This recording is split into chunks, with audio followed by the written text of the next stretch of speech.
Mechanical seal किसे कहते हैं? मैकेनिकल सील एक ऐसा उपकरण है जो रिसाव या दबाव को रोकने में मदद करता है। अगर उपयोग की बात करें तो जब दो उपकरण आपस में जोड़ते हैं तो किसी भी पदार्थ को बाहर निकलने या प्रवेश करने से रोकने के लिए मैकेनिकल सील का उपयोग किया जाता है। इसकी टाइप की बात करें मैकेनिकल सील के टाइप के, तो मैकेनिकल सील के टाइप होते हैं छः टाइप के सील होते हैं, जिसमें पहला है बैलेंस सील, दूसरा अनबैलेंस सील्ड, तीसरा पुशर सील्ड, चौथा नॉन पुशर सील्ड और पांचवा कन्वर्सन सील और छठा कार्टेज सील।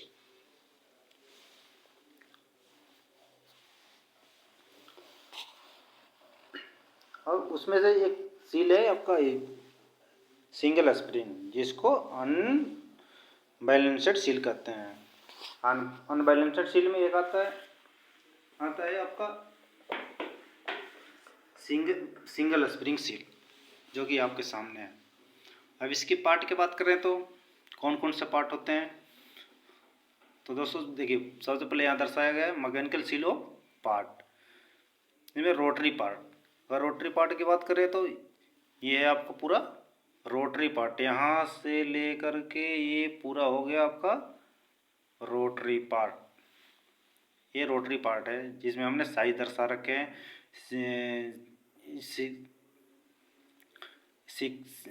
66 mm, मतलब 66 mm की भी हो सकता है और भी कई प्रकार के भी होते हैं। अब इसकी अगर बोर की बात करें तो 48 और भी कई प्रकार के बोर साइज के होते हैं, अलग अलग साइज होते हैं। अगर समझने के लिए बता दूं तो अलग अलग साइज के अलग अलग सील होते हैं, अलग अलग बोर होते हैं, उनके अलग अलग साइज होते हैं। तो चलिए अभी समझते हैं, जो सामने है उसके बारे में समझते हैं। देखिए क्या होगा रोटरी पार्ट, रोटरी पार्ट में ये हो गया स्प्रिंग, ये जो दिख रहा है आपका दोस्तों ये हो गया स्प्रिंग, ये हो गया स्प्रिंग। ये हो गया कार्बन, ये इसमें भी कार्बन लगा हुआ, इसमें भी कार्बन लगा हुआ।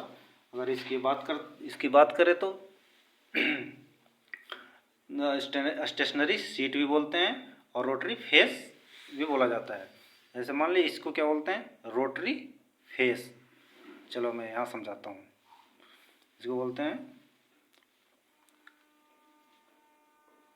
Rotary face. ये आपका हो गया रोटरी फेस। अब ये हो गया कार्बन फेस, स्टेशनरी यहाँ पर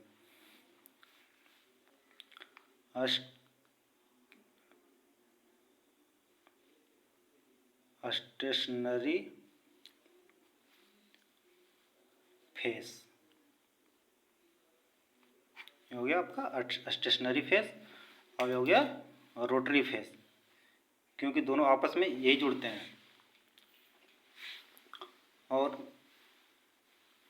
और बात करें दूसरे नंबर रबर ओरिंग, हाँ रबर ओरिंग भी जरूरी है। इसके ऊपर क्या लगता है रबर ओरिंग, जो रबर ओरिंग इस टाइप का होता है, राउंड में होता है। वैसे इस टाइप की बात करें तो ऐसे रबर का ओरिंग होता है राउंड में, ओरिंग रबर ओरिंग हमने लिख रखा है यहाँ पे, ये रबर ओरिंग। और फिर चलते हैं आगे स्क्रू। तो इसको होल्ड करने के लिए, स्लीव में होल्ड करने के लिए आपका इसमें स्क्रू भी लगा होता है। इसको क्या कहते हैं, स्क्रू।